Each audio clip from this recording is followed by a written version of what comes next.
Yo, so what's happening, my people? It's your boy Chance Jollivet, aka Smooth. So for all my Netflix watchers, my nerds and stuff out there, this is a brand new series. This is Terminator Zero. It is a anime film. It is a present take on the cult classic. Like, Terminator has been around since I was a baby. Like, that's one of my first movies I remember coming up as a child was Terminator. And then Terminator 2 was a classic. They've been doing Terminator like throughout my whole life, but those first two, those were iconic. So this right here, they're not trying to reinvent the wheel or anything, but they are putting some rims on it. So this is an anime film. They're going back in the past. We have new takes on the past and how they have been doing this. Like, cause in all the Terminator films and everything, they always going back in the past. And we find out a lot of things, like, you aren't necessarily changing the future. You are, when you go back in the past, it is a whole like different universe, a different timeline. So what is the purpose of them sending things back when it's not going to affect what is going on with them in the future? It seems kind of pointless. But in this film, this series, it is SkyNet, the old stuff, but this is a whole new thing, a whole new AI. And will it be positive or negative?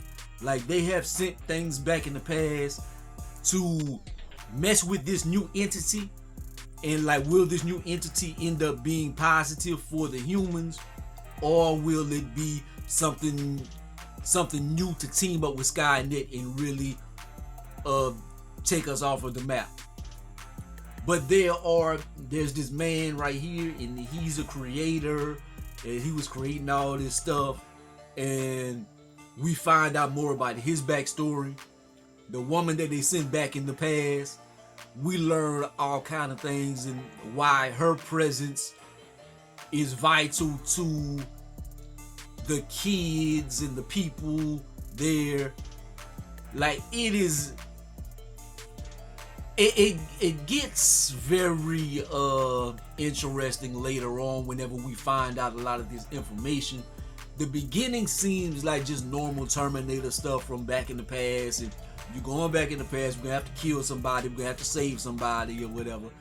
But then once we find out the correlation and the relationship between these characters, and somebody is a robot and somebody is a family member from the future, and a lot of things come from the future and stuff, it's like weird, but it makes it more interesting. It's like some little Easter eggs, some little things thrown out, so you're like, oh, so it's cool. The animation on it is pretty good, man. It got that Japanese anime look to it,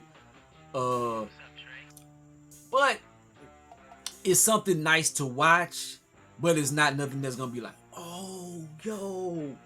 But if they do have the season 2, I would check it out, because it's looking like they have set it up for them to have more seasons if they feel fit to. I guess depending on how this season does. But this as a standalone series, a standalone season, it's alright. It's alright, man.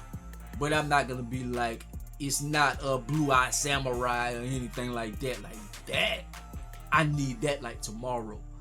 But this right here is like, it's cool. I would give this a 6.5 out of 10. Nice animation, a cool story, but it's some things that have been done like multiple times. So they trying to bring a new take to it, but it's like, I've seen so much Terminator. It's like, yeah, might be Terminated out. We've been like 40 years of Terminator.